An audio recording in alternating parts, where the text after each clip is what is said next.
Ah merde alors, comment on dit Comment ça? ça merde alors? But alors you are French? C'est à moi que tu parles. Alors à qui est-ce que tu parles? T'en vois un autre que moi ici?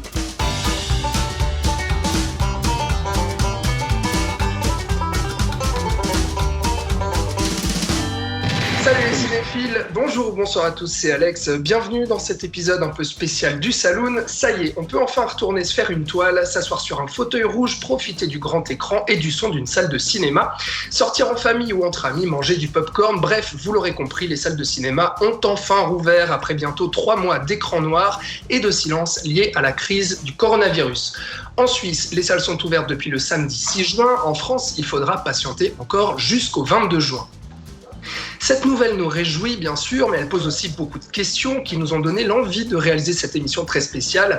Quels sont les enjeux de cette réouverture de salles? Qu'est-ce que cela implique pour les acteurs de l'industrie cinématographique? Quels vont être les impacts de cette crise sur le cinéma en général et sur les salles obscures? Quel avenir pour les spectateurs et les cinéphiles? Tout autant de questions complexes auxquelles nous allons tenter de répondre dans cette émission qui se présente sous forme de discussion libre et qui a pour but de faire l'état des lieux de cette situation très spéciale à laquelle nous sommes confrontés. Nous avons donc convié à distance au bar virtuel du Saloon un programmateur, un exploitant de salle et une attachée de presse de plusieurs grands distributeurs, tous actifs en Suisse romande. Avant de présenter nos invités, j'accueille quand même avec moi pour poser toutes les bonnes questions celui qui meurt d'envie de s'asseoir à nouveau au 3e rang, Mister Thibaut Ducret. Salut Thibaut. Salut Alex. Et je suis donc également très heureux d'accueillir avec nous pour la première fois dans le Saloon Diana Bolzonello-Garnier, attachée de presse en Suisse romande pour plusieurs grands distributeurs. On va citer notamment Warner Bros, Sony, Fox ou encore Impulse, Agora et tant d'autres. Salut Diana. Salut Alex. Merci. Salut Merci d'être avec nous, Diana.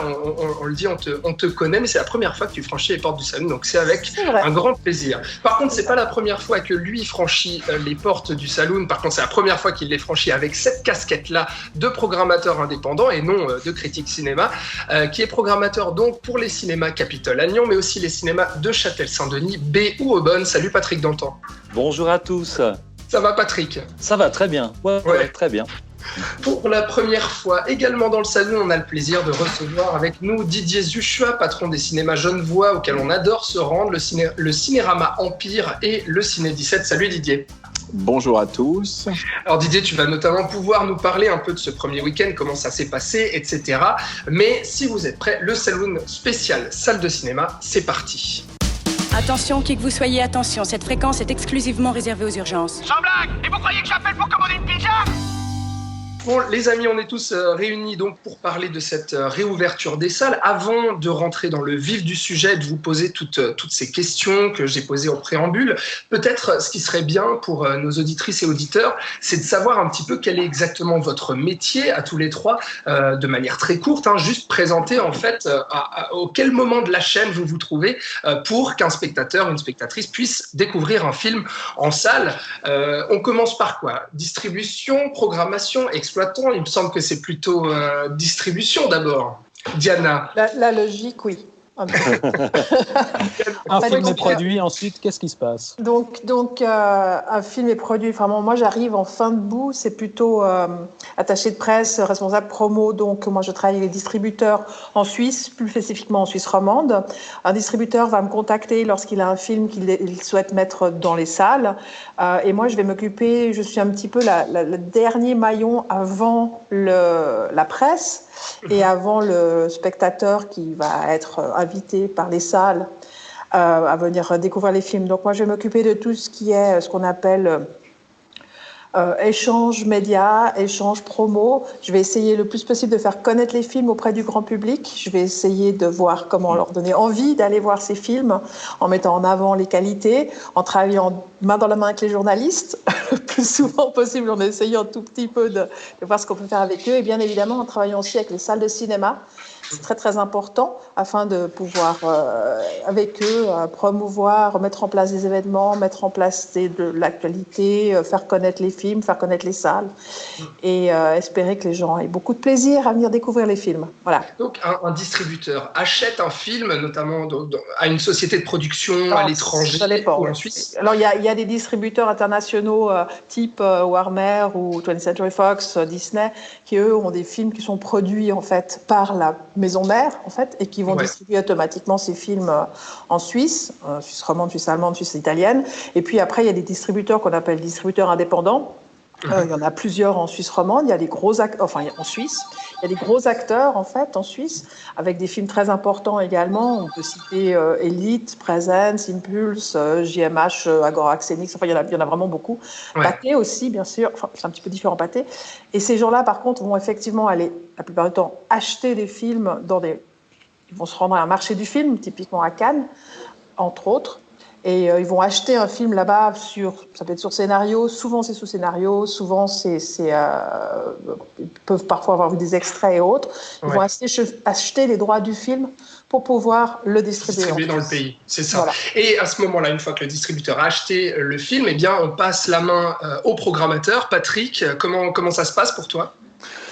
Pour moi, le travail consiste à être au courant des sorties de films, déjà voir à quelle date les distributeurs prévoient de sortir les films, quels films sont proposés par eux, de regarder ces listes, un petit peu de les analyser, de voir les films, de se dire aussi quel film va correspondre en l'occurrence à notre public, parce qu'on a des spécificités d'une région à l'autre, d'une salle à l'autre, suivant la taille de la salle aussi, ça peut amener des spécificités. Et quel puis film choisir pour quelle salle en gros. Voilà, exactement. Et puis choisir au milieu un petit peu de toutes ces propositions, quel film on a envie de proposer dans notre salle, se dire ok à quelle heure, ce genre de choses, à quelle fréquence, etc. Et ensuite revenir vers le distributeur avec une proposition. Et puis discuter ensemble pour après établir ensuite, sortir le film dans la salle, l'exploiter et puis établir des horaires et ce genre de choses-là. C'est quelque chose qui se fait de manière hebdomadaire. Au niveau des horaires qui sont faits pour chaque salle, quoi. Et donc, distributeurs travaillent avec programmateurs qui, eux, travaillent ensuite avec les exploitants. Didier Zuchua, donc au Cinérama Empire et Ciné 17 à Genève. Comment ça se passe ? Comment expliquer ton métier rapidement ? Alors, moi, je suis donc propriétaire de salles de cinéma à Genève, donc j'agis sur un plan local uniquement, alors que Patrick agit sur un plan régional et Diana et les distributeurs sur un plan national. Un propriétaire de salle de cinéma, un gérant de salle de cinéma, un directeur de salle de cinéma, il doit avant tout s'occuper des locaux où il est censé accueillir son public. Ces locaux sont soumis à beaucoup de normes de sécurité, etc. Et puis, pour accueillir du public, il faut du contenu. Et donc, en général, on a un programmateur. Moi, j'en ai un, Jean-Pierre Gray, qui est un ancien distributeur de films, qui va courir le monde, courir les festivals, les marchés, pour trouver des propositions qui sont en phase avec la salle ou les salles que nous exploitons. Le nombre de sièges, etc. La particularité, c'est qu'à Genève, le Cinérama Empire est donc la plus grande salle de cinéma en termes de capacité, avec un balcon. C'est une salle où il faut sortir des films un peu spectaculaires. Et puis le Ciné 17, c'est une salle VIP équipée de 80 fauteuils ultra confortables en cuir inclinable. Donc c'est un autre type de public avec cocktail champagne, bar, etc. Donc on est dans deux marchés de niche qui sont assez différents. Les films ne peuvent pas passer dans les deux salles. C'est assez rare d'avoir un film qui peut convenir aux deux types de public. Par ailleurs, je construis 6 salles de cinéma à Confédération Centre, en plein centre-ville de Genève, sur un site qui était précédemment exploité par Pathé. Donc je reste genevois. Absolument, monsieur. Mais par contre, je viens, moi, de la production, de la distribution. J'ai travaillé dans le monde entier et j'ai fait tous les postes, donc je connais bien le domaine. J'ai commencé en 1979.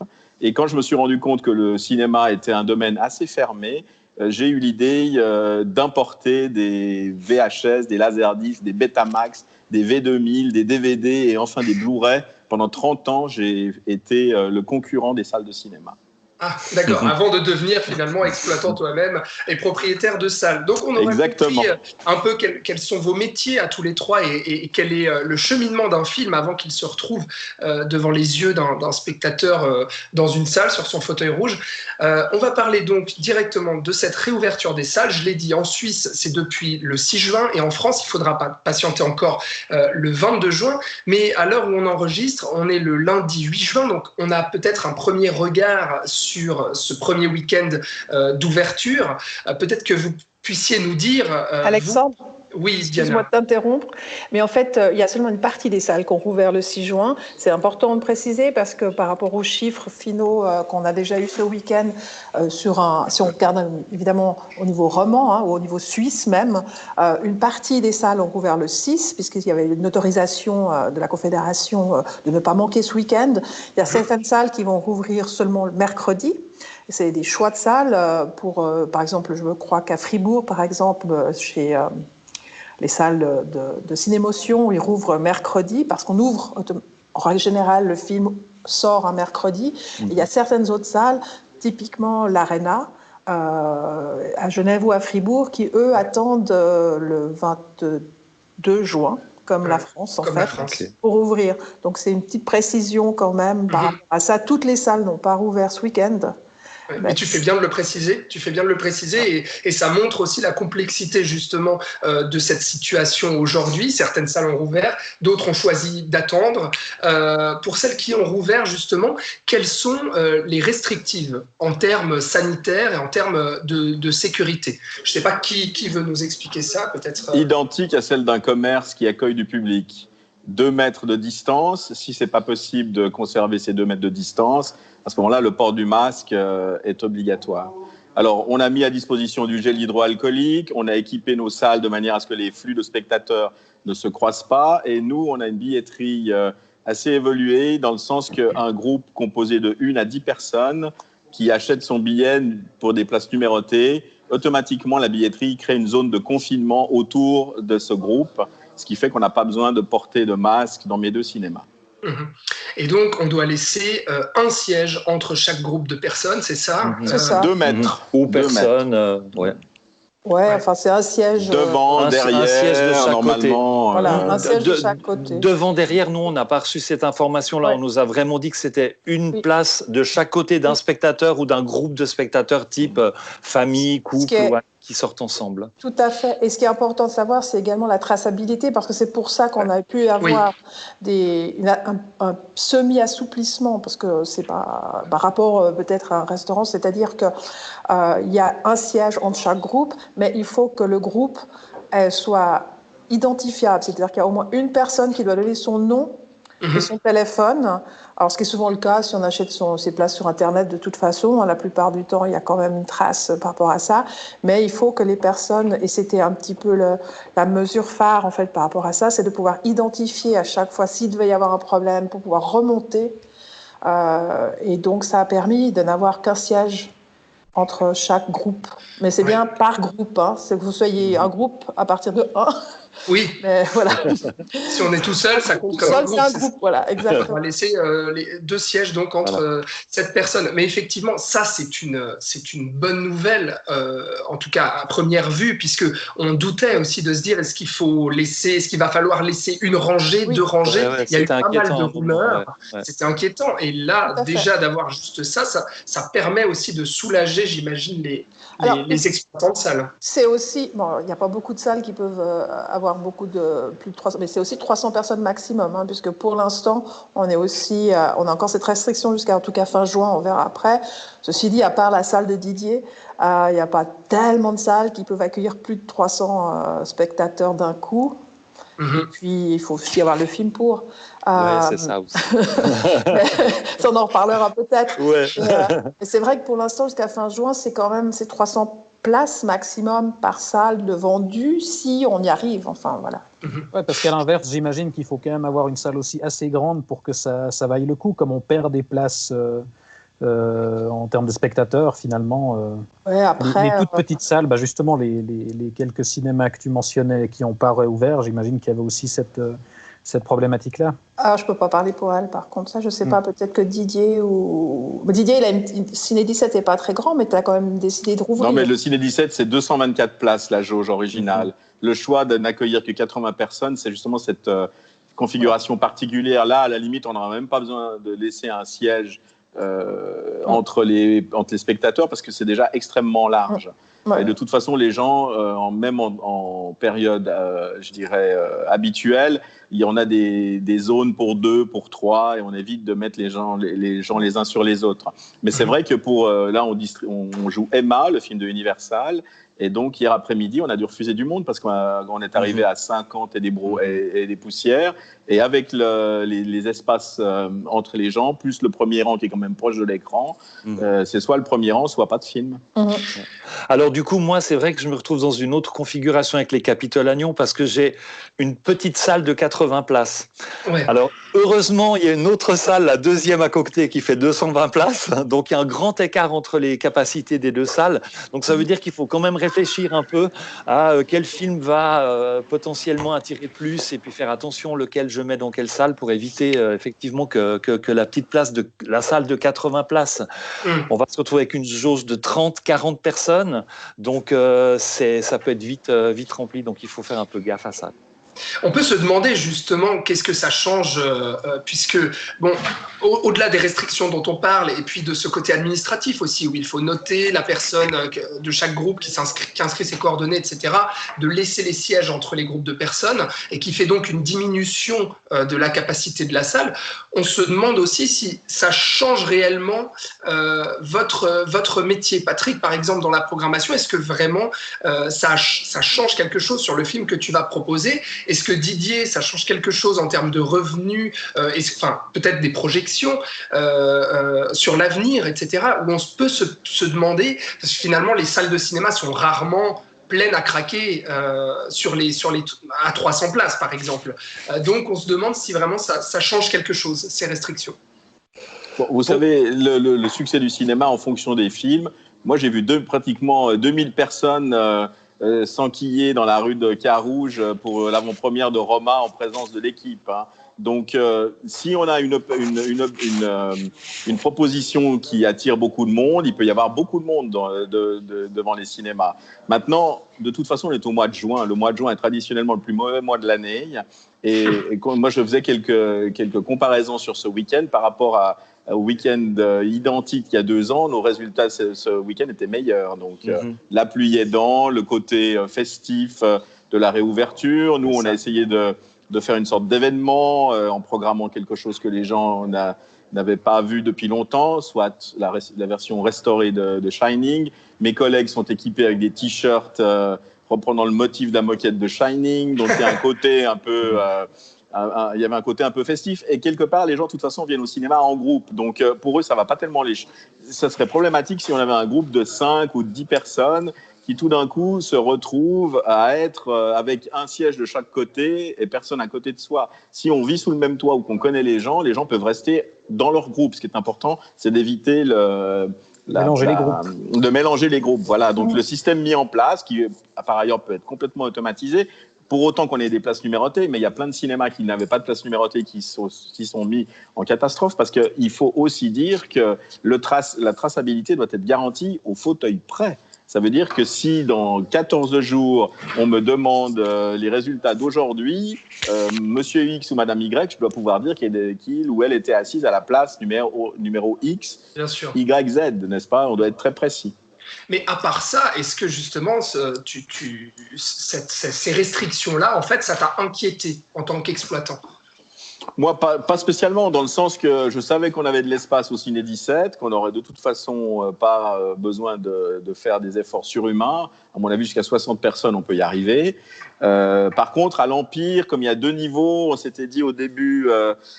ça va être un peu compliqué à mettre en place, et c'est vrai qu'en bas c'était pas numéroté, donc on a profité de tout numéroter pendant le confinement. Et la particularité, c'est que moi, mes cinémas n'ont jamais fermé, dans le sens que pendant toute la période de confinement, on a fait des séances privées entre amis, on a fait un club des 5, un jour sur 2 au Ciné 17 et l'autre jour au Cinérama Empire. On a vu plein de classiques, c'était un confinement formidable. Je suis sûr que Thibaut a plein de questions. Ouais, justement, peut-être pour continuer là-dessus, Didier, et puis après les autres, mais Alex te posait la question par rapport à ton ressenti à toi, mais par rapport aux spectateurs qui sont déjà venus ce week-end, justement, est-ce que tu as l'impression qu'il y avait aussi un changement d'attitude? Est-ce que c'était les habitués qui revenaient tout d'un coup? Quel type de public tu as vu ce week-end déjà? On a tout vu ce week-end. Les habitués, on les a vus pendant tout le confinement, soit directement, soit par mail, soit par téléphone. Quand est-ce que vous allez rouvrir? Ça nous manque. On en a marre de notre canapé. Donc ça, on l'a eu. On a eu hier beaucoup de jeunes qui sont venus voir Shining l'après-midi. Comment est-ce qu'ils étaient au courant? Par les réseaux sociaux? Je ne sais pas, puisque même dans les journaux, le Memento a malheureusement pas été mis en ligne à partir de samedi 6 juin. Donc, on a vu toutes sortes de publics et on sent un véritable soulagement. Mais c'était la même chose quand les cinémas ont rouvert, les restaurants ont rouvert et les autres commerces ont rouvert. Moi, je vois, on est allé chez le coiffeur le premier lundi, c'était le soulagement généralisé parce que les gens engouement festif, en fait, c'est ça. Une sorte d'habitude, voilà. Ouais. Alors, combien de temps ça va durer, on ne sait pas, mais on espère qu'on va tenir ça pendant tout le mois de juin. Moi, j'ai une programmation tout à fait originale pour éviter de proposer du réchauffé. Je pense que les gens qui vont venir au cinéma ces semaines prochaines, ils ne veulent pas voir des films qui sont sortis avant le confinement. Moi, c'est facile, mes films étaient en bout de course, donc j'ai tout changé. Je ne passe absolument plus de films qui étaient au programme avant le confinement.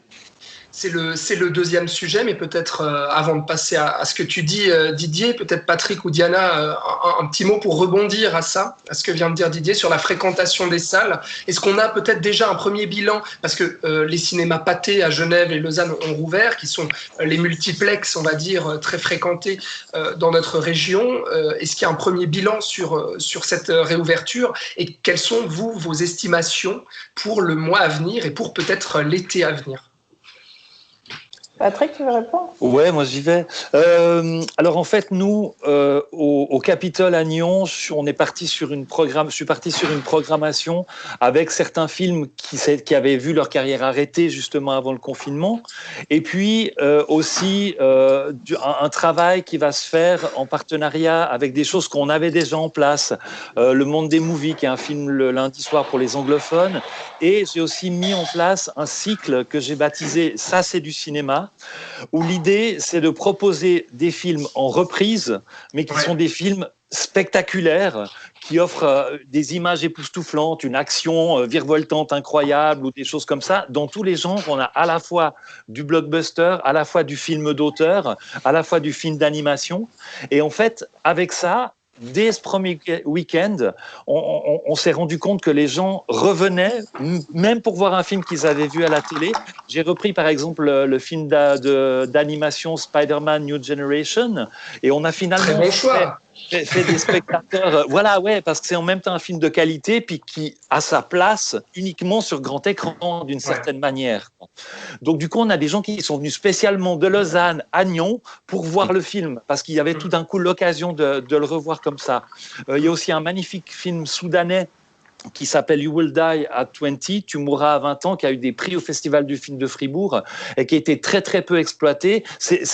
C'est des films qui ont parfois, dans un rythme de distribution habituel, de la peine à trouver leur public, mais qui ont tout à fait une place sur les écrans. Alors là, il se trouve qu'il y a moins de sorties, et puis du coup, on a un peu de place. Donc je me suis dit, voilà, on va aussi proposer des choses qu'on ne peut pas proposer d'habitude. Et du coup, ce film africain qui est vraiment au niveau visuel, avec des images d'une beauté, une photographie splendide, voilà, a aussi trouvé son public à Nyon. Et je pense que les gens qui viennent voir ce genre de programmation, ou même le Shining de Kubrick aussi, typiquement, qui est un film, voilà, c'est du Kubrick, on pourrait remettre tout Kubrick dans ce cadre-là. Les gens se déplaceraient. Les gens voient, et tout d'un coup, ils retrouvent ce que c'est une projection sur un grand écran dans un cinéma, et des émotions qui sont beaucoup plus grosses, et ce genre de choses-là. Et donc je suis parti sur cette idée-là à Nyon, et pour l'instant les échos par rapport à ça sont vraiment très beaux. On a des gens qui nous disent c'est super par rapport au film soudanais de pouvoir voir des images aussi belles comme ça, des gens comme je disais qui sont venus voir le Spider-Man puis qui sont là, on en a pris plein les yeux, c'était mieux qu'à la télé, enfin ce genre de choses-là.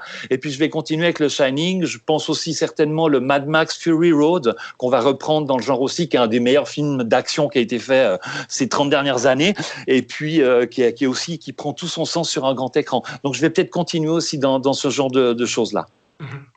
Diana, toi, Oui. tu as eu les chiffres de Oui. Pathé. Oui. Est-ce qu'ils Oui, sont alors, encourageants? moi, je trouve Quel ça regard encourageant. on a là-dessus? Après, moi, je ne me rends pas bien compte, en règle générale, si c'est énorme ou pas énorme, parce qu'il faut savoir que la programmation chez Pathé, il y avait peu de séances, hein, puisqu'il y avait beaucoup d'écart entre chaque film. Je crois qu'il y a 20 minutes chaque fois. Enfin, c'est un petit peu... Ça fait partie d'une autre restriction, c'est vrai, dont on n'a pas parlé. Ouais. Ouais. C'est 20 minutes entre chaque film. Nous aussi, on a limité le nombre de séances, d'heures d'ouverture et ce genre de choses. Après, il commençait plus tard l'après-midi. Enfin, je veux dire, il y a nettement moins de séances que ce qu'on a d'habitude. Alors, c'est un tout petit peu difficile de vraiment faire une comparaison.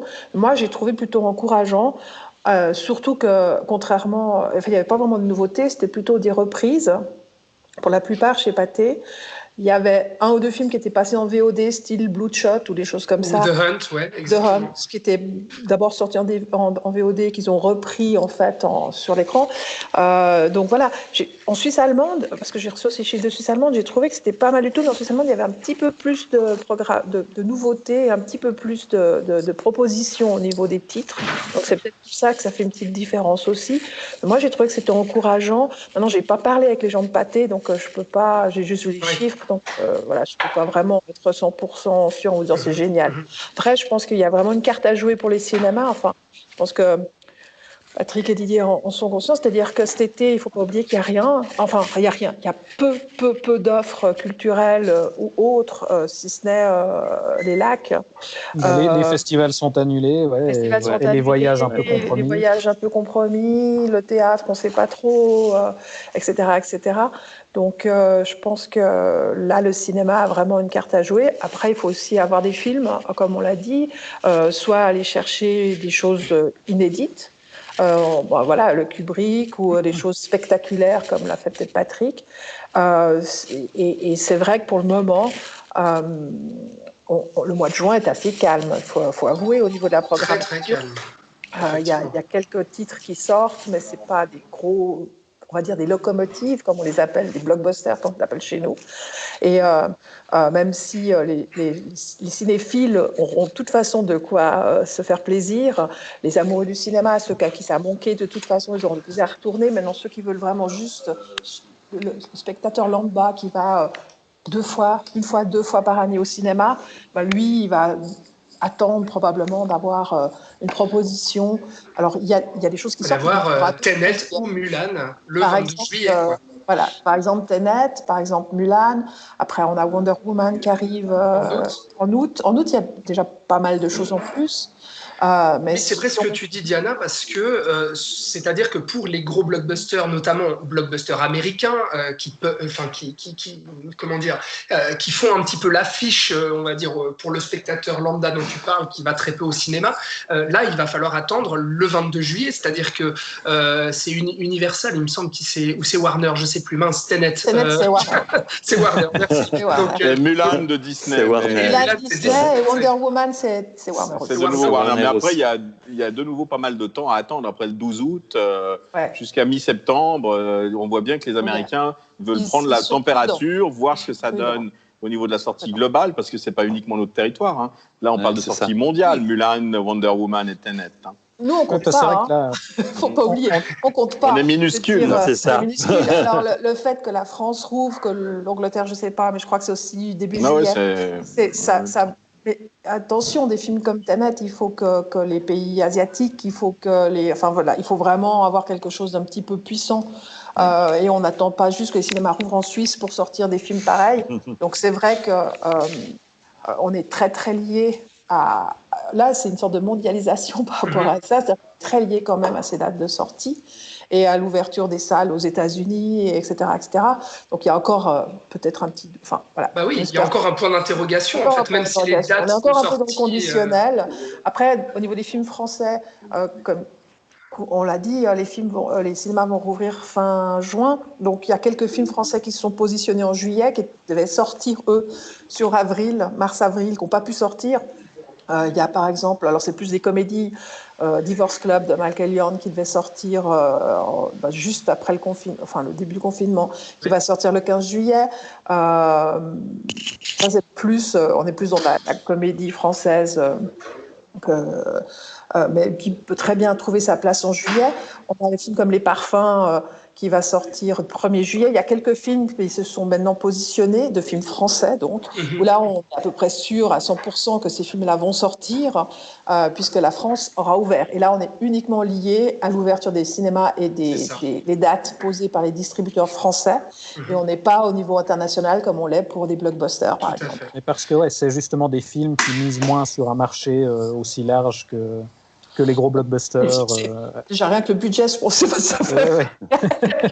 C'est pas la même. Et on n'est pas dans la même catégorie, on va dire. Et puis voilà, je veux dire, ça a toujours été comme ça. Hein. Je veux dire, on a tout le temps été liés à la France, nous, la Suisse allemande, à l'Allemagne. Il y a beaucoup de films allemands qui doivent sortir en Suisse allemande. S'ils sont basés sur la rouverture des cinémas en Allemagne, parce qu'il y a aussi pas mal de titres allemands qui cartonnent en Suisse allemande, et que nous, on n'entend même pas parler. Hein. On sait même Bien sûr. C'est quoi, comment. C'est la spécificité de notre pays. Donc voilà, quoi. Ouais. Mais alors, pour résumer, donc effectivement, les salles ont rouvert, mais pour le moment, elles proposent des ressorties pour la plupart, ou bien... Ah non. Attention, pour la plupart, ne sortent pas en Suisse, et notamment en Suisse romande, que l'on peut récupérer. Moi, j'ai rouvert avec 3 films inédits et une reprise de films, d'ailleurs, qui ne sortent pas au cinéma en France. Qui étaient en VOD, ça existe aussi. Ouais. Pas forcément, non. Cyberg avec Kristen Stewart n'est pas en VOD, on sort le 24 juin. On est allé chercher la copie au festival de Deauville. Pourquoi le film ne sortait pas en Romandie ? C'est parce que la copie suisse est sous-titrée qu'en allemand. Donc, si on trouve une copie originale anglaise sous-titrée en français, on peut sortir le film. Par contre, on peut le sortir que sur certaines villes en Romandie qui, traditionnellement, vont voir des films en version originale sous-titrée. C'est pas toutes les villes. Ça peut aller à Nyon, ça peut aller à Neuchâtel, mais ça va pas aller dans certaines toutes petites localités. Et il faut faire la différence entre Genève, Lausanne, les villes plus petites les cinémas ruraux. C'est pas le même business non plus. Et c'est vrai que ces différentes salles, c'est aussi quelque chose d'intéressant et qui répond au fait que peut-être toutes les salles n'ouvrent pas en même temps. C'est-à-dire que chaque salle a ses modes de fonctionnement, ses habitudes, aussi ses réalités financières, etc. Moi, par exemple, les petites salles de cinéma n'ont pas réouvert tout de suite. Elles attendent un peu de voir que le public reprenne un peu d'habitude, peut-être trouver quelques titres aussi, tu vois, des films qui vraiment seront distribués, sur lesquels ils pourront un petit peu s'appuyer au niveau de la communication et ce genre de choses-là. On entend parler un peu, parce que plus on est dans des petites villes, plus on peut entendre parler des films. Donc du coup, on a décidé, là, c'est aussi des cinémas qui sont souvent gérés par des associations, qui ont des frais peut-être moins importants que des cinémas qui sont gérés par des propriétaires indépendants, et du coup, ou même par des grands groupes. Et donc du coup, là, on peut se permettre de rouvrir un petit peu plus tard, d'attendre un peu, de voir comment ça se passe et ce genre de choses-là. Mais là où je voulais en venir, c'est sur justement qu'est-ce qu'on propose dans les salles de cinéma. On a compris que les blockbusters, il y en aurait très très peu et qu'il va falloir attendre le 22 juillet, que les gros films français, on parle de comédie, tu parlais Diana du film de Michael Youn, il faudra attendre juillet aussi, et puis l'offre va être quand même, on peut prédire que l'offre va être assez maigre aussi de ce côté-là sur tout l'été. Donc la question est, qu'est-ce qui va se passer cet été pour les salles de cinéma ? Est-ce qu'elles vont réussir à tourner quand même et à attirer du monde tout en ayant de l'actualité assez maigre ? Moi, en ce qui me concerne, mon programme jusqu'à la sortie du Bond, si le Bond est garanti pour le 11 novembre, on a fait toutes nos semaines, on est archi complet. Parce qu'il y a suffisamment de films, il faut leur laisser le temps de vivre. Moi, je ne sors jamais un film à la sauvette juste sur une semaine. Là, on a un documentaire absolument formidable d'une documentariste écossaise sur l'affaire Weinstein, qui n'était pas sorti en Romandie, qui est un film en cinémascope, qui est vraiment fait pour le cinéma. J'ai rencontré la réalisatrice au Festival de Zurich l'an passé. Ça nous permet d'avoir 2 semaines pour exploiter ce film tranquillement. Et puis après, ça va s'enquiller comme ça. Il y a le film de Richard Linklater dont personne ne parle, avec Cate Blanchett qui a l'air formidable. On passe la bande-annonce depuis samedi. On l'a passé déjà avant le confinement. Tout le monde nous demande quand est-ce que ça sort. Ça sera là le 8 juillet. Donc, chaque semaine, il y a des nouvelles propositions qui s'ajoutent aux propositions actuelles. Et en plus, on a sélectionné 5 titres de Clint Eastwood pour fêter son 90e anniversaire. Toujours en version en DCP restaurée, Unforgiven en 4K, vraiment des opérations intéressantes. Est-ce qu'il ne faut pas aller un peu plus fouiller, justement ?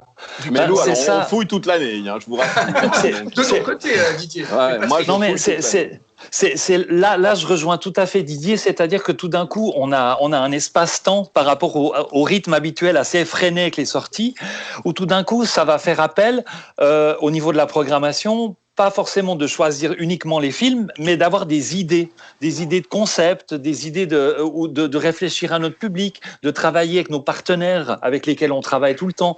Par exemple, je suis aussi en train de mettre en place un cycle avec le festival Vision du Réel qui n'a pas pu avoir lieu en salle à Nyon, où on va avoir 4 ou 5 films en présence des réalisateurs qui vont avoir leur première du coup au cinéma à ce moment-là. Et ça, c'est une belle opération qui certainement va trouver du public avec des films qui d'habitude sont assez peu distribués ou sont plutôt des films de niche. Donc je pense que maintenant, on a la possibilité de développer des idées, peut-être nous personnellement, avec nos goûts aussi, notre passion de cinéphile, aller choisir des titres, voir ce qu'on aime, réfléchir à notre public. Et aussi ce que disait Didier qui était intéressant, c'est que tout d'un coup, les films ont le temps de se poser et de respirer là au milieu. Parce que du coup, il y a certaines cases qui sont un peu d'une manière libérée. Et puis du coup, on peut respirer. Puis un film qu'on aime, on peut dire, bon, ok, on y va. Et puis même si ça marche pas, je le garde encore un peu plus longtemps parce que ce film, ça je laisse plus l'adore, d'espace, le propose, etc. Et ça laisse de l'espace. Mais ça laisse de l'espace comme ça au film, mais aussi aux idées des programmateurs et des exploitants. Et ça, c'est plutôt agréable à faire. C'est chouette. Et j'espère que le public va répondre, quoi. Le secret, c'est qu'il ne faut pas tout attendre des pourvoyeurs de films sur notre territoire. Il faut toujours avoir quelques films sous le coude à disposition parce que tout d'un coup, vous allez avoir un film qui ne marche pas et vous serez bien content. Moi, pour Shining, avec la Warner, ça fait depuis Cannes l'an passé. Donc, ça fait plus d'une année, il y a plusieurs mois qu'on y travaille pour arriver à obtenir ce DCP de Cannes Classics de l'an passé. Avant de laisser Thibaut poser une question, Diana, je voulais que tu réagisses là-dessus. Justement, toi, les distributeurs avec lesquels tu travailles, au vu de l'actualité un peu maigre, est-ce que du coup, tu sens que les distributeurs, qu'ils soient petits ou plus gros, essayent d'aller chercher un peu plus de trouvailles et puis doivent justement redoubler d'efforts pour aller trouver des films à proposer ? Pas plus que ça, dans le sens que faut-il encore qu'il y ait des films proposés. Il y a quand même beaucoup de choses qui se sont arrêtées. Je sais que Cannes va proposer un marché du film virtuel. Là, fin juin, il y a quand même énormément de choses qui s'achetaient à Cannes. Hein. Faut pas oublier, même si juin traditionnellement était assez calme, il y avait quand même pas mal de choses qui sortaient dans la foulée de Cannes. Absolument. Exemple l'an passé, Parasite, qui a été acheté sur une table juste sous mon nez au moment où on voulait l'acquérir, fait une copie, réenchérie et a obtenu le film. Et c'était le succès de l'année 2019. Exactement. Donc voilà, ne pas avoir Cannes malgré tout dans le paysage francophone, enfin en tout cas suisse romand, mais je pense aussi en Suisse alémanique, mais suisse romand particulièrement, c'est quand même assez important. Il y avait souvent des films les Dardennes sortaient dans la foulée souvent. Enfin, il y a plein de Almodovar, etc. Donc il y avait quand même pas mal de choses et apparemment, d'après ce qu'on a vu, Cannes, ça devait être un Cannes tout à fait intéressant. Donc c'est vrai que là, il n'y a pas cette possibilité-là. Donc déjà, ça coupe un tout petit peu les offres possibles. Hein. Et puis après, un distributeur, distributeur indépendant, il a l'habitude d'avoir des périodes où il a peut-être un petit peu moins de films et d'autres périodes où il en a plus, puisqu'il dépend des dates de sortie en France, qu'il dépend des dates de sortie à l'international. Et donc, eux, ils savent assez gérer ces flux et autres. Et puis, ils ne peuvent pas inventer des films qui n'existent pas. En tant que distributeur, ils prennent beaucoup de risques. Un exploitant de salle qui prend un film comme par exemple Didier sur un Shining, il prend un risque aussi. Mais malgré tout, le risque, il est un tout petit point dans le sens que le distributeur sur Suisse, il va devoir sortir le film dans toute la Suisse. Il va devoir dépenser de l'argent pour la promotion, pour la mise en place, etc. Donc c'est un petit peu plus complexe. Et je pense qu'ils essayent tous de trouver des solutions, mais ils sont quand même un petit peu liés à d'autres éléments, en fait. Après, il y a des films qui devaient sortir. J'ai vu, par exemple, il y a un film qui sort en France en juillet. Le distributeur, lui, a pris le parti de le sortir plutôt en octobre parce qu'il a peur que juillet, finalement, ça soit un petit peu difficile s'il fait très beau. Bon, ben voilà. Après, ce sont des choix de distributeurs. Thibaut. Ouais, Patrick l'évoquait un peu tout à l'heure. Ce que je trouve intéressant, c'est que ça a encouragé justement. Déjà, ça a donné de la place effectivement à des films qui sont peut-être habituellement un peu moins mis en avant ou un peu vite éclipsés par les grosses sorties, les blockbusters, etc. Et puis, ça a encouragé aussi à des nouveaux concepts. On peut prendre l'exemple, par exemple, de Allianz qui va mettre en place un drive-in cet été. Regardez des films dans sa voiture. On utilise aussi d'autres supports. Il y a pas mal de salles, je crois. Bon courage, ils ont été confinés dans leur salon, ils vont être confinés dans leur bagnole. Ça permet d'être vaguement à l'extérieur, tu vois, et de voir un grand écran quand même. C'est intéressant. Puis, il y a aussi des liens avec la VOD qui se sont un petit peu peut-être renforcés, je sais pas, mais je pense par exemple à la Cinémathèque qui, du coup, ne rouvre pas avant fin août, sauf erreur. Oui, ils ne sont pas pressés non plus, la ils ont décidé de ne pas ouvrir tout de suite. Institution nationale qui ne montre pas l'exemple, on va dire. Mais par contre, du coup, ils proposent des films en VOD, justement. Donc, je me demandais, justement, quelles étaient peut-être vos idées de nouveaux concepts hors des salles de cinéma ou d'une version transformée de la salle de cinéma. Est-ce que c'est peut-être des choses qui vont être amenées à perdurer? Ce nouveau, c'est vraiment juste particulier. Je crois que c'est particulier. Sincèrement, la salle de cinéma restera toujours la salle de cinéma. Enfin, en tout cas, moi, c'est mon avis. Je ne sais pas ce que vont dire mes collègues, enfin camarades, collègues et autres, mais je pense, c'est la VOD. Ok, il n'y avait pas le choix. Donc les gens se sont posés devant. On a aussi beaucoup parlé de Trolls Tour qu'ils ont mis en VOD Universal, etc. Mais c'était un coût pour essayer d'engranger un maximum d'argent. En fait, c'était un film pour enfants, famille, etc. Et on a bien vu que ça s'est pas répété à l'infini. Il y a eu très peu. Finalement, il y a eu, quand on y pense et si on regarde, vous me direz, Patrick et Didier, si c'est bien correct, mais finalement, il n'y a pas eu tant de films que ça qui sont passés directement en VOD. Si on calcule sur le nombre de films qui devaient sortir, il y en a beaucoup qui ont été repoussés. Il y en a plein qui sont repoussés l'année prochaine. Mais je trouve que l'un dans l'autre, même un Pinocchio, par exemple, qui est sorti en VOD en France pour d'autres raisons, finalement, il sortira sur les grands écrans en Suisse romande le 1er juillet. Donc, moi, je n'ai pas l'impression que ça a été quelque chose d'incroyable qui va révolutionner l'envie cinéma. Mais bon, je ne sais pas, Didier, Patrick. Non, c'est complémentaire tout ça. C'est complémentaire. Ouais. Moi, j'ai quand même eu une impression au niveau de la distribution, en fait, que tout d'un coup, la VOD prenait une place pour les distributeurs de manière importante. Ce qui est tout à fait normal, parce que d'une certaine manière, tout d'un coup, il fallait continuer à distribuer les films, etc. Mais il y a peu de films, effectivement, comme tu le disais, Diana, qui sont sortis en VOD alors qu'ils n'auraient pas dû, etc. Plutôt, les films importants étaient repoussés, effectivement. Ouais. Maintenant, ce qui semble un peu se dessiner par rapport à Troll, entre autres, c'est une sortie simultanée sur certains territoires VOD et cinéma. Et pour moi, ça, c'est un vrai questionnement. C'est-à-dire que, après, est-ce que c'est quelque chose qui va généraliser ou pas? J'entends aussi certains autres titres à venir où on parle déjà de sorties simultanées. Et ça, c'est une question. Et c'est pour un programmateur et je pense les exploitants de salles, et ça pourrait peut-être redessiner, si c'est pas la salle de cinéma en tant que lieu de spectacle, parce que là je rejoins Diana, je pense que ça va rester toujours comme un lieu de spectacle, mais peut-être le travail de programmation, oui. C'est-à-dire que tout d'un coup, peut-être qu'il y a un travail différent qui est à faire au niveau de la vie commune entre la VOD et l'exploitation en salle, quoi. Ouais, ce qui est un peu imposé par les distributeurs. Ce serait imposé par les distributeurs, à mon avis. Thibaut, on l'a déjà expérimenté avec les films de Netflix. Moi, je vous rappelle que j'ai sorti Roma avec une fenêtre de quelques semaines.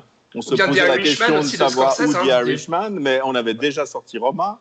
Roma, la question c'était est-ce que 3 semaines vont suffire? On s'est rendu compte que la fréquentation n'a fait qu'augmenter à partir du moment où le film était disponible en VOD. Mais c'est aussi des films qui sont faits pour être vus au cinéma.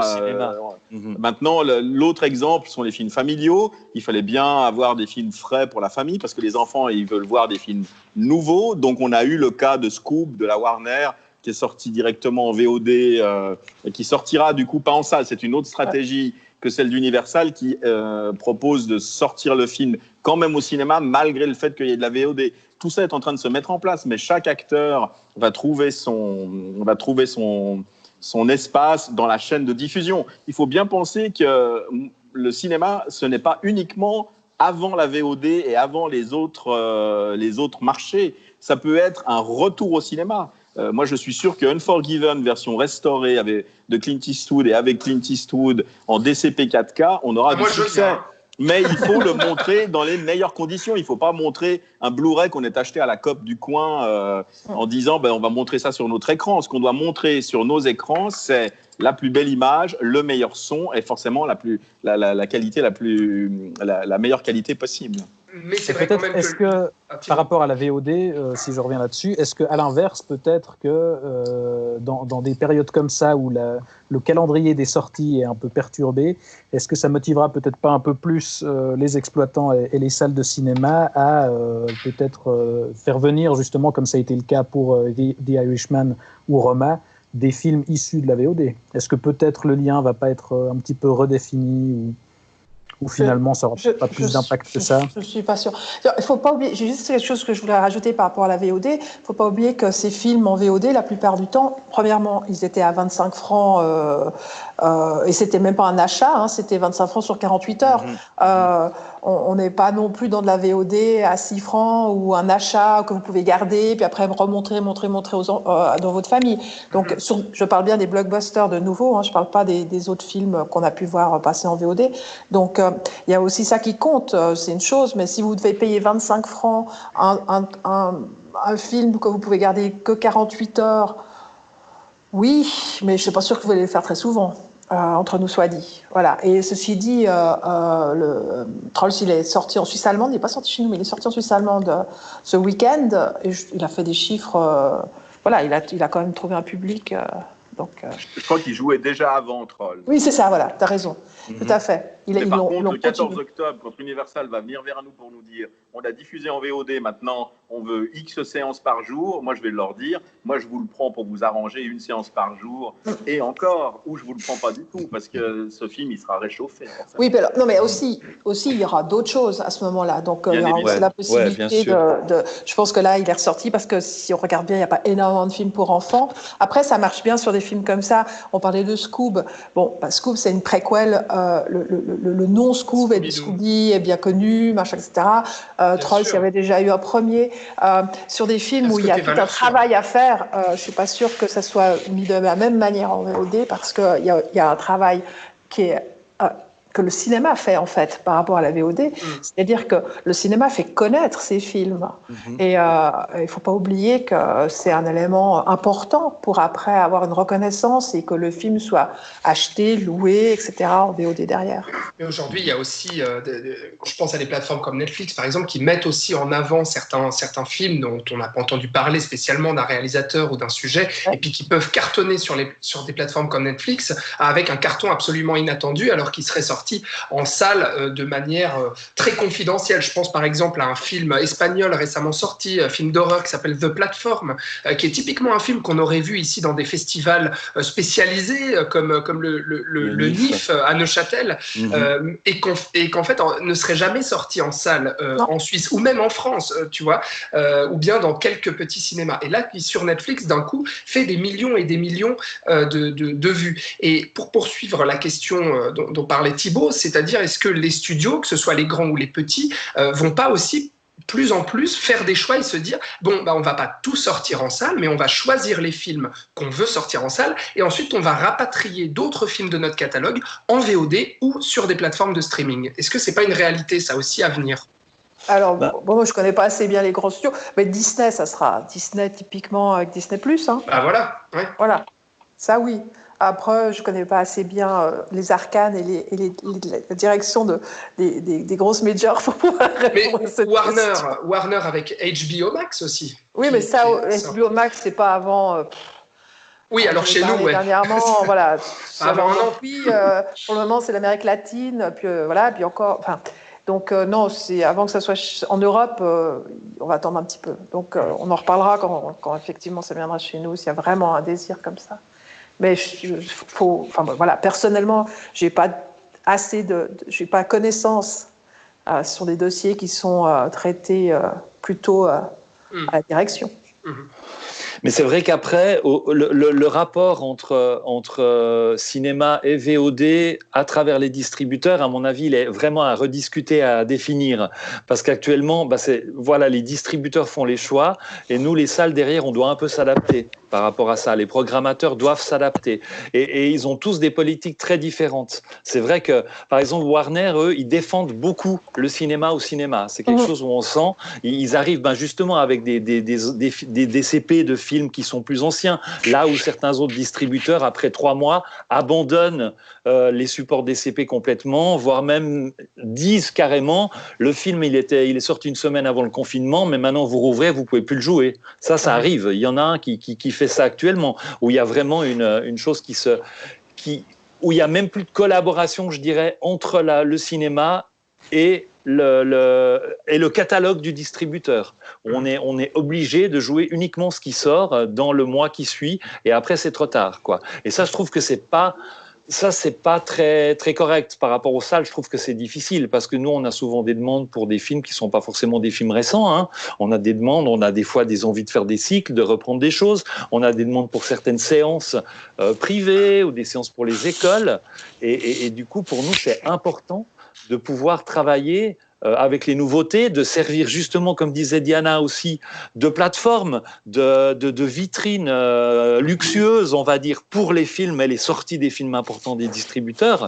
Mais d'une autre part, il faut qu'on puisse aussi, nous, travailler tout le temps avec leur catalogue par rapport à des idées, des initiatives et des demandes de nos spectateurs, quoi, parce que chaque spectateur est important pour un exploitant. Alors, c'est bien le problème en Romandie, hein, c'est qu'on a finalement assez peu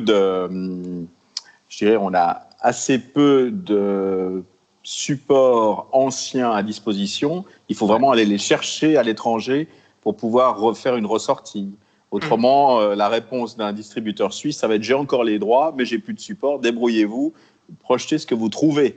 Et ça, pour la Romandie, qui est en plus le parent pauvre de la Suisse par rapport à la Suisse allemande, où il y a évidemment une fréquentation plus importante puisque le pays, la portion du pays est beaucoup plus grande.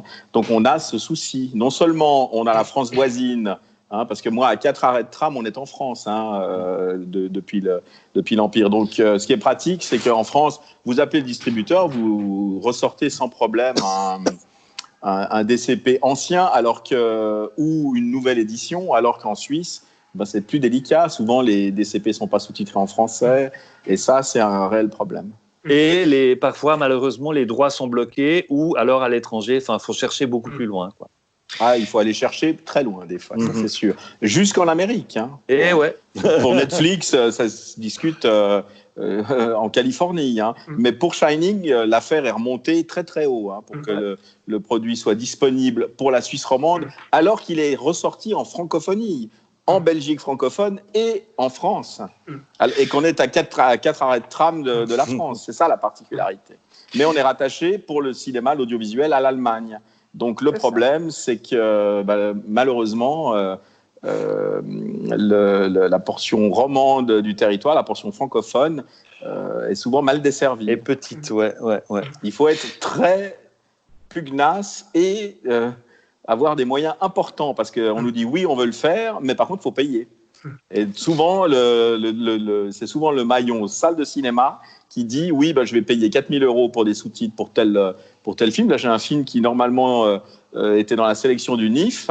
Du moment qu'il n'y a plus de NIF et qu'il faut payer des sous-titres, il n'y a plus personne pour les payer. Donc le film, je l'ai, mais je n'ai pas de sous-titres. C'est sous-titres allemands, c'est pratique. Pour élargir un peu et puis regarder vers l'avenir, donc on l'aura compris là, sur la situation actuelle, les restrictions sanitaires sont du coup moins fortes qu'attendues et puis ne changent pas énormément de choses, on va dire, pour les salles de cinéma, à ce qu'on a compris de ce que vous nous avez dit. Et puis pareil, alors en termes de programmation, même si on s'apprête à vivre un été peut-être un peu plus light, on va dire, avec moins d'actualité, non, pas moins forcément, de gros films. pas forcément. Non, mais disons, avec des idées, il y aura des choses intéressantes, quoi. Il y aura beaucoup moins de propositions, donc ça va être bon pour nous, ça. Alors oui, ça c'est sûr, mais je veux dire moins de films à l'affiche de toutes les manières. Non, bien au contraire. Si la semaine prochaine à Nyon, j'ai 7 films à l'affiche, ça va. Vous avez plein de films à choix, non. Bon. Une belle opportunité pour les alternatives, en tout cas. Voilà, c'est plus C'est ça, bien exactement. résumé. Voilà. C'est plutôt comme ça qu'il Thibaut. faudrait le tourner. Donc, ce qui veut dire que finalement, il y a du positif là-dedans. Et puis là, le regard qu'on a aussi sur le premier week-end d'ouverture, c'est aussi un bilan plutôt positif sur le fait que les gens reviennent en salle. Maintenant, sur l'avenir, donc on comprend que pas mal de sorties de films ont été repoussées, pas mal de tournages ont été repoussés. Donc, il va y avoir énormément de décalage aussi. Ça, on l'aura compris. Mais sur les salles de cinéma, l'avenir des salles de cinéma, est-ce que le coronavirus aura un impact à long terme, puisque l'impact à court terme, on l'a connu, hein, et puis on connaît aussi les dangers financiers, mais à long terme, est-ce que vous pensez qu'il y aura un impact sur la fréquentation des salles de cinéma ? Qui veut commencer à répondre à ça ? Moi, ce que je veux vous dire, c'est que les gens iront au cinéma si les salles sont à la pointe au niveau technique et à la pointe du confort aussi. Moi, j'ai milité contre le morcellement de l'Empire en plusieurs salles par un groupe qui vient de morceler un grand cinéma à la Servette en deux. À mon avis, les bonbonnières de 30 personnes, ça, il faut oublier parce que les gens, ils l'ont déjà chez eux. Moi, j'ai un écran chez moi plus grand que celui du Sud, du cinéma nord-sud. Donc, aucun intérêt. L'intérêt, si vous voulez avoir des gens qui viennent au cinéma, c'est de proposer quelque chose qu'on ne peut pas avoir. Avec la Fondation Wilsdorf, qui a repris le grand cinéma Plaza, une salle de 1250 places, il y a des projets intéressants pour montrer des films, événements, dans le cadre d'avant-première, dans le cadre de séries, avec des talents qui viendront les présenter. Il faut être festif. Si vous proposez un choix avec 13 salles comme à Pathé Balexer, ils ont fait 830 entrées ce week-end, j'en ai fait plus de 200 avec mes 2 écrans. Moi, j'ai des salles à écran unique, c'est une autre vision des choses. Les gens, vous ne les retrouverez pas de la même manière. Ce n'est pas les mêmes clients qui vont aller dans ces multiplexes qui ont fait leur temps. Hein. Définitivement, on voit bien que les chiffres dans le monde entier des multiplexes ne sont qu'à la baisse. Alors, c'est le plus gros du business, c'est certain, mais il y a un marché de niche à exploiter et je crois que certains groupes internationaux qui ont fermé des salles emblématiques, on peut parler de l'Apollo Cinérama à Zurich, mais on peut parler du Gaumont Kino Panorama à Paris, maintenant ils regrettent d'avoir fermé ces salles parce que du coup, ils n'ont que des salles numérotées de 1 à 28 et au bout du compte, ces salles, elles se ressemblent toutes. Et quelqu'un me disait l'autre jour, moi je ne veux plus aller à l'UGC, il y a le même décor partout, c'est les mêmes fauteuils, on a l'impression d'être dans une usine. Donc, le but, c'est de proposer quelque chose de différent. C'est comme ça qu'on ramènera des gens réfractaires à l'idée de l'usine en banlieue avec un parking souterrain. On les ramènera au centre des villes en leur faisant des propositions du type Corso à Zurich ou du type Empire à Genève. Et donc, est-ce que ça ne deviendrait pas de niche, du coup, la salle de cinéma, au final ? Mais ça nous suffit pour vivre, Parce que les producteurs, de toute façon, ils produisent des films qui coûtent maintenant 250 millions à produire, comme le Bond, et qui vont coûter probablement 150 millions à marketer. Ça veut dire qu'on vise le milliard. Donc, on vise des sommes absolument faramineuses. Mais la vitrine, la première vitrine, la plus belle des avant-premières parisiennes, la plus belle des avant-premières new-yorkaises, la plus belle des avant-premières chinoises, fera que les gens, finalement, consommeront le film sur le long terme. Ça veut dire non seulement la salle de cinéma, mais évidemment tout ce que l'on appelle ancillary market, ça veut dire tout ce qui suit la salle de cinéma. Et s'il n'y a pas la salle de cinéma pour faire la vitrine, ben vous vous retrouvez comme Netflix, vous vous retrouvez mal parce que vos films, ils sont peut-être très intéressants, mais personne n'a jamais entendu parler. Et c'est vrai qu'il y a différentes choses, mais créer des événements dans les salles de cinéma, c'est quelque chose qui se dessine beaucoup depuis une dizaine d'années, qui est de plus en plus présent. Des événements, des soirées spéciales où les gens effectivement viennent vivre quelque chose de différent que ce qu'ils peuvent avoir chez eux, rencontrer des réalisateurs, des protagonistes, des gens qui travaillent dans le milieu, ce genre de choses-là. Et la salle de cinéma devient de plus en plus événementielle. Enfin, dans la façon de programmer et de proposer les choses, on propose de plus en plus d'événements. Et ces événements, même avec je devrais pas dire même, mais voilà, on peut avoir un travail avec un film hyper local, tourné par un réalisateur du coin, où tout d'un coup, moi, voilà, je peux remplir les 220 places de la grande salle des cinémas Capitole avec un film tourné à 10 km par quelqu'un et qui tout d'un coup va trouver un écho et je remplirai peut-être pas la salle avec un blockbuster qui est projeté partout. C'est-à-dire que les événements qui sont proposés dans les salles de cinéma ne se font plus forcément autour des gros blockbusters et de certains films, quoi. Ouais, parce qu'il faut que on a ce travail-là à faire aussi. À la salle en question. C'est ça, ouais, voilà. Donc c'est aussi un travail sur le local, sur autour, sur le rapport aux gens et ce genre de choses-là. Donc il faut proposer ce que tu dis, Patrick, et ce que disait Didier, plutôt l'expérience cinéma, donc revenir à l'expérience du film sur grand écran avec un son impressionnant, etc., et la sortie en famille, plutôt que de proposer de la 4DX ou des canapés ou des lits dans les salles.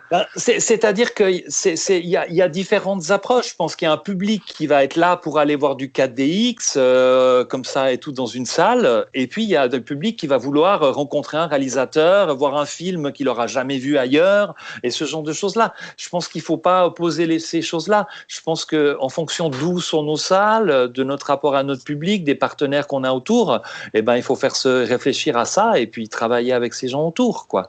Mais je pense qu'il faut travailler de manière locale, d'une certaine manière aussi, tout en gardant après, bien entendu, une diversité. Après, ça dépend les salles. Quand on est dans une grande ville, je pense qu'on peut aussi partir sur un public spécifique, parce qu'il y a suffisamment de population pour répondre à un public spécifique, et puis si on touche ce public-là, ça fait suffisamment de spectateurs. Quand on est dans des villes plus petites, il faut vraiment offrir une grande diversité. On est tenu à une diversité pour toucher tous les gens qui ont envie de venir au cinéma, qui puissent trouver les films qui leur feront plaisir, quoi. Diana, est-ce que tu es tout aussi optimiste sur l'avenir des salles de cinéma, et est-ce que tu penses, toi, que le coronavirus pourrait avoir un impact à long terme sur la fréquentation des salles ? Non. Je pense pas que la corona. C'est féminin, c'est la coronavirus. Tu sais. Oui, c'est juste. Oui, la Covid. Oui. La Covid. Non, alors moi je rejoins assez nos deux exploitants programmateurs. Sincèrement, je pense pas. Quand je vois en 2021 ce qui est proposé, sincèrement. Ouais. C'est vrai. Diana, elle a raison. Il y a un super catalogue. Déjà, je veux dire, parce qu'il y a une moitié des films qui ont été repoussés sur 2021. Il y a beaucoup de choses. Après, il y a deux choses où, de nouveau, je suis d'accord. Il faut de l'événementiel. Il faut des expériences. Et là, je rejoins totalement Didier et Patrick. Donc, il faut que les gens puissent avoir quelque chose qu'ils n'ont pas chez eux. Ça peut être des rencontres, ça peut être autre chose. Après, il ne faut pas oublier que sur les 25 premiers films en Suisse de tous les temps, je pense que, à part Die Schweizermacher, le reste c'est du blockbuster. Donc les cinémas gagnent aussi leur vie grâce à ces films, et on peut pas ne faire que l'un ou que l'autre. On peut pas faire que l'un que du blockbuster, parce que je pense que justement le cinéma est pas là pour ça. Il est fait pour faire découvrir, pour faire réfléchir, pour faire partager, enfin, etc.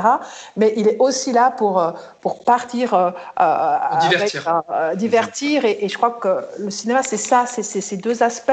Et tant qu'on gardera ces deux aspects et qu'on arrivera à faire des propositions au public, d'un côté de divertissement, de l'autre côté de réflexion, de prise en de sujets super forts, avec justement des discussions extraordinaires qu'on peut avoir à la fin de certains avant-premières, quand il y a le réalisateur ou l'équipe du film qui sont là. C'est tout ça le cinéma, et ça restera tout ça. Pour moi, le cinéma, c'est vraiment ce mélange, et c'est ce qui fait que les gens s'en lassent pas, et c'est ce qui fait que les gens qui travaillent en général dans ce domaine adorent ça, parce que ça change tout le temps, et parce que on a tout le temps des surprises extraordinaires. Une dernière petite question pour rebondir là-dessus. Une sacrée surprise en tout cas là. C'est vrai que la Corona. C'est pas extraordinaire celle-là. Pas trop extraordinaire, non.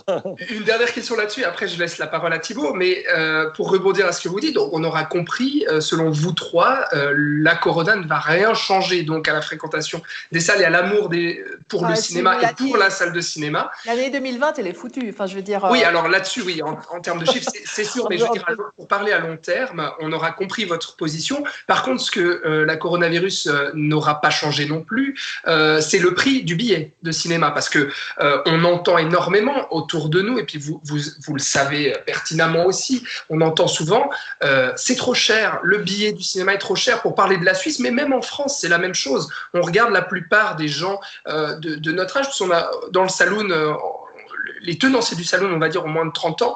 Et puis, c'est vrai qu'autour de nous, on entend beaucoup ça. C'est trop cher, je préfère rester chez moi et payer l'abonnement Netflix qui me revient à 10 € ou à 13 francs par mois, plutôt que de payer ma place de cinéma 13 € ou bien 20 francs pour voir un film. Quel est votre avis là-dessus ? Alors, les exploiteurs parleront peut-être plus, mais actuellement, payer sa place de cinéma 20 francs, ça veut dire qu'on va une fois par année au cinéma. Il y a quand même beaucoup de possibilités, avec beaucoup de... et les exploitants offrent vraiment des possibilités pour aller voir des films. Vous me contredirez, vous connaissez mieux vos prix que moi, mais je crois qu'il y a vraiment des offres pour les gens qui ont envie d'aller régulièrement au cinéma, où on ne paye pas du tout sa place 20 francs à chaque fois. Les gens qui payent 20 francs, c'est souvent des gens qui vont une fois, 2 fois par année au cinéma. Ce qui reste quand même la majorité des gens, il ne faut pas rêver, je veux dire. Et il faut juste, comme tout le reste, comme tout le reste en Suisse, tout est cher. Le point, il est là. Vous payez 5 francs un café, vous payez 20 francs une place de cinéma, ça paraît assez logique. Mais vous gagnez aussi en Suisse plus qu'en France. Le rapport SMIC, 13,50 €, même 14,90 € à Archamps pour aller voir un film au Gaumont, il est moins bon que le rapport que nous avons ici à Genève, où la vie est très chère. Prenez l'index des prix, des loyers, etc. Le cinéma, lui, n'a pas beaucoup évolué. On est passé tranquillement de 13 francs à 20 francs. Mais c'est vrai qu'il y a aussi d'autres possibilités pour payer un peu moins cher. Pourtant, vous savez que c'est ce qu'on entend autour de nous, quand même. Vous l'entendez aussi. Oui, mais alors, le problème, c'est que tout le monde trouve que tout est cher. Ceux qui se plaignent le plus, en général, sont les enseignants. Et les enseignants, ce sont les salariés les mieux payés dans ce pays. Donc, il faut arrêter. En plus, ils viennent, les enseignants, en scolaire et ils ne payent pas leur place parce qu'ils accompagnent les scolaires. Donc, c'est un débat, je dirais, qui est récurrent. Après, il faut peut-être un petit peu expliquer ce prix, enfin le prix d'entrée, qu'est-ce qui se passe. Ça commence déjà à la production. Hein. On voit tout le temps le blockbuster qui, au niveau du budget, a explosé le budget en termes de réalisation, d'effets spéciaux, de marketing, etc. Waouh, on a un marketing gigantesque, des millions, etc. Et tout. Oui, ça, il faut le payer d'une manière ou d'une autre, quelque part aussi, au départ. Et puis après, il faut savoir déjà qu'au niveau du prix du billet, 50% va partir chez le distributeur en Suisse. On va dire une moyenne 45, Diana, tu m'autorises 40 ouais. Ça tourne vite. Allez, voilà, 40, on va dire. Mais c'est quelque chose qui, quelque part, est aussi justifié parce que pour les distributeurs, il y a un gros budget marketing qui est investi. Et aussi, il faut savoir qu'en Suisse, pour un distributeur, il faut sortir sur 3 régions linguistiques. Donc, il y a aussi des frais qui changent. Voilà, il faut les affiches italiennes là-bas, machin, etc. Et tout. Donc, voilà, ça fait des coûts supplémentaires et tout. Et puis après, le cinéma, c'est aussi des gens qui travaillent, qui sont là. Il y a peut-être pas autant de gens qui travaillent pour une plateforme, je sais pas, mais il y a des gens qui sont là, qui travaillent, qui sont employés par les salles. Donc c'est important aussi, un cinéma, c'est un commerce, qui a un rôle social au sein de la ville, qui fait travailler les gens. Et puis il faut les payer aussi. Et il y a des frais qui sont élevés. Bien sûr, on est ensuite en Suisse, et puis les frais, comme disait Didier, sont hauts. Donc je pense que finalement le billet est tout à fait à un prix tout à fait correct. Et après, bien entendu, il existe plein d'offres qui proposent des tarifs réduits dans toutes les salles. Si on est gros cinéphile, on a des abonnements qui sont possibles un peu partout. Nous, Magnon, le lundi, il est à 12 francs. On a le dimanche matin des séances qui sont à 12 francs aussi. Voilà, on a des cartes fidélité. On propose plein de choses comme ça qui permettent aux gens de trouver des prix tout à fait, des prix réduits par rapport à leur séance, si on le veut vraiment. Et ceci dit, un concert, je sais pas, on vous dit jamais qu'un concert c'est trop cher. Ouais. C'est 2 heures aussi, et on pourrait écouter le disque ou se mettre un DVD du dernier concert sur son. Voilà, c'est aussi une autre expérience, c'est une sortie, voilà. Peut-être que c'est cher aussi parce que sur certains cinémas, il y a ce qu'on achète à côté qui est très cher aussi. C'est ça. Mais c'est vrai que par rapport à cette question du prix, je pense que effectivement, comme tu le disais Diana et Patrick, c'est cher paradoxalement pour les gens qui vont pas très souvent au cinéma. Et du coup, moi je me demande justement si ces gens-là faisaient partie vraiment globalement des gens qui sont revenus au cinéma ce week-end et s'ils vont vraiment revenir aussi rapidement que les cinéphiles aguerris Ça, et voilà, faut savoir. à quel moment, ça c'est difficile à savoir. Justement. De toute façon, quelqu'un qui vient qu'une ou 2 fois par année au cinéma, il va pas venir voir le dernier documentaire suisse pour le plaisir de revenir au cinéma. Je suis désolée. Je veux dire, il y a un public pour ce documentaire suisse et je suis persuadée qu'il y a des cinéphiles qui ont été super heureux de pouvoir retrouver ça quand ils sont revenus en salle. Mais la personne qui vient 1 ou 2 fois au cinéma par année, elle va quand même chercher un James Bond, par exemple. James Bond, il y a 8 James Bond dans les 25 plus grosses sorties suisses, je crois, quelque chose comme ça, ou dans les 15 plus grosses. Enfin, c'est énorme. Donc, c'est peut-être ces gens-là.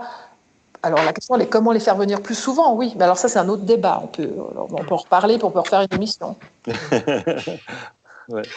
Bon, très bien. Donc, on aura compris un peu les influences, ou plutôt les impacts, en fait, de cette crise du coronavirus sur les salles de cinéma. À vous entendre tous les trois, c'est vrai que c'est assez encourageant, on va dire, que ce soit à court terme ou même à long terme. Et puis, même si l'année 2020 aura été complètement chamboulée, les choses reprennent petit à petit. C'est un peu comme ça qu'on pourrait conclure. Oui, mais c'est vrai que c'est une année 2020 qui va être difficile pour beaucoup d'acteurs de la culture. Alors, déjà, en règle générale, on l'a compris. Et je pense que malgré tout, pour beaucoup de salles et exploitants, c'est une année qui sera une année quand même à oublier. Parce que il faut beaucoup de pugnacité, comme dit Didier, pour tenir le coup et rester en tout cas jusqu'à la fin. Donc, on espère tous qu'il y aura quelques films qui vont marcher, que les gens continueront à avoir envie de venir. Et je sais que les cinémas font tout pour que les gens soient tranquilles au niveau santé, au niveau sécurité. Il faut qu'ils soient rassurés quand ils viennent. Il faut qu'ils soient rassurés quand ils viennent, il faut qu'ils se sentent bien et que ça soit une expérience où ils ont envie de refaire. Et puis après, il faut espérer qu'on aura des beaux films quand même, malgré tout, à leur présenter. Et puis se dire qu'en 2021, ce sera encore mieux. Bien sûr. Et puis, il faut donc retourner en salle pour soutenir tous les acteurs de l'industrie cinématographique, qu'elles soient en Suisse ou ailleurs d'ailleurs. Et puis, notamment, pour parler de vos métiers à vous trois, qui ont été aussi quand même gravement impactés, gravement touchés par cette crise, comme énormément d'autres personnes, bien entendu, et notamment dans la culture et dans l'événementiel. Mais vous en faites partie, et notamment vos métiers ont été impactés. Les choses reprennent petit à petit leur cours, mais du coup, il faut soutenir les cinémas et les salles de cinéma. Je pense que c'est une très belle manière de conclure cette émission et cette heure et quart que nous venons de passer ensemble tous les 5. Donc, je remercie mon compère Thibaut Ducré. Merci Titi. Mais merci à toi, Alex. À très vite. Merci à tout le monde. Pour un débat du Saloon, Thibaut, d'ailleurs. On va se retrouver très bientôt. On prend le rythme habituel. Voilà. Alors, messieurs, dames, je suis désolé, mais on va parler d'un film Netflix. On parlera du prochain Spike Lee, mais on va revenir très prochainement avec des débats sur des films projetés dans les salles. Merci beaucoup, Diana Bolzonello-Garnier, qui est attachée de presse de plusieurs distributeurs en Suisse. On te retrouve très bientôt. Tu es la bienvenue quand tu veux ici, dans le Saloon. Écoute, et puis, on se retrouve pour des visions de presse, d'ailleurs. Écoute, je me réjouis. Didier Zuchua, on va venir au Cinéma Empire pour voir Shining et pour voir plein d'autres films qui sont à l'affiche tout l'été dans tes cinémas. Merci beaucoup d'avoir participé à cette émission. On se réjouit de tous vous accueillir au cinéma.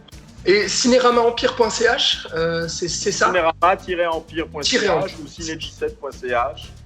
Et pour ceux qui sont curieux, exclusivecinemas.ch, c'est notre nouvelle. Voilà, pour voir donc le beau programme que tu nous as concocté. Patrick Dantan, merci beaucoup à toi aussi. Mais merci de l'invitation.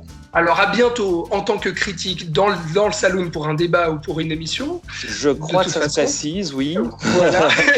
Tout bon à toi en tant que programmateur indépendant donc pour cet été. On rappelle que tu représentes les cinémas Capitole Agnon, cinéma Châtel-Saint-Denis, Aubonne et B également, où on peut retrouver les programmations de ces cinémas que tu confectionnes donc pour cet été. Merci à tout le monde. Merci à vous, chères auditrices et auditeurs, de nous avoir suivis pour cette émission très spéciale. On espère avoir éclairé vos lanternes et vous avoir donné envie de retourner dans les salles de cinéma, déjà pour en prendre plein les yeux et plein les oreilles, et puis aussi pour soutenir les salles. On vous dit à très bientôt pour une prochaine émission du Saloon. Ciao!